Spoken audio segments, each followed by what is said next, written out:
Hey, and welcome back.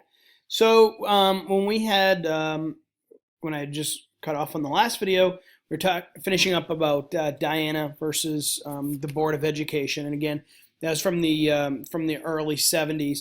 One more case to look at, and then we'll kind of wrap things up. The sixth case that we had to look at here for the class, and the last one chronologically was the Larry P. versus Riles case. And Larry P. was a student who attended school in San Francisco. He was experiencing academic difficulties in his classes, and as per the district's policy at the time, Larry was assessed by a school psychologist by using, again, an IQ test. And the results indicated that Larry had mild retardation and was subsequently placed in an EMR classroom. And in the '70s, California's EMR classes were designed to teach social and functional skills only, with very little alignment with any type of academic curriculum. So a disproportionate number of African American students and Latino students had been placed into these EMR classes, is what was discovered. So a class action lawsuit was brought on behalf of the five African American children of five African American children, who were challenging the use of certain IQ tests to place the students into the classes. And the complaint was filed in federal district court, and each of the following were listed as defendants. There was the San Francisco Unified School District, the state superintendent, who was Mr. Riles, the members of the California State Board of Education, and the members of the San Francisco City Board of Education as well.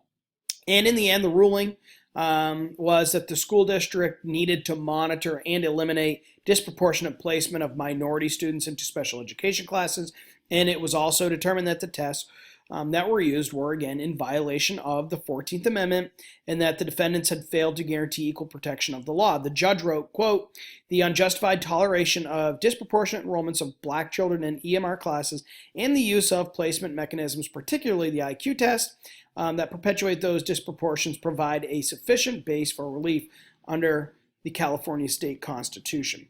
And so that was early '70s. By '75, I think all of these helped give way, especially the Mills case, but all of them really combined to the point where in '75 they needed to come up with something better. So they created the Education for All Handicapped Children's Act, and which we've looked at back in Module 1.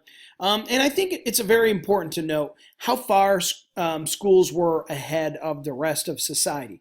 Well, we can say, these things weren't far enough. It shouldn't have taken this many cases, and there are other cases as well, that we've looked at, like the Rowley case and others. I mean, these things continue to happen. They still happen today. However, when you consider the fact that the Americans with Disabilities Act wasn't even signed until 1990, it is kind of nice to know, at least in our field of work and education, that schools were on the right side of the curve, that they were ahead of the rest of society, and that it was really, hopefully, more society holding them back as far as funding. I mean, I think we all know that oftentimes it's the case. Special education students cost more money. I was just speaking to a special education teacher today, and she told me that there's a student who is of school age, is going to be 5 years old, who is severely handicapped, confined to a wheelchair, has a feeding tube, obviously colostomy bag, needs physical therapy, occupational therapy, and the parents want to send this student to OTC in Presque Isle, which I'm sure is appropriate for the student. I'm sure it is. But they said that, with transportation and with everything else, it's going to cost upwards of $50,000. It was the estimated cost, at least what this individual put it at. But you know what? I mean, today we say, so what? We know that students should have an equal right to free and public education. That's very important, that we put them in the least restrictive environments. And so, in order to be able to accomplish IDEA and to do the 6 things that are outlined in IDEA, it took many steps, many court cases, many years of trying to strip the laws down. It's not like it was done all at once. Much like any other part in history, these things had to be done step by step. Oftentimes, movements, they're slow. They move like an iceberg. And so, we can say that maybe it started with the Brown case. I'd like to believe it started a little bit earlier than that. Brown, though, invoking the 14th Amendment, really kind of opened up the door for the rest of these till we get to the point where today we have things like the Every Student Succeeds Act just signed into law in December. And so I hope you've enjoyed the, kind of the chronology of the way that all this worked out. We could talk about so much more. We will talk about so much more. This is only module 2. And so, yeah, I hope you've enjoyed what I've done here so far, in kind of outlining some of these cases and some of the major pieces of legislation that were put into place. And hopefully the puzzle's starting to fit together a little bit now. How, you kind of open it up again with Brown, and then you start to see incrementally one builds off the other. And next thing so first, students aren't really allowed into schools if they're going to cost extra money and extra time and extra work and all those types of things. And part of that was because, society kind of shunned, a lot of those people out in a lot of cases.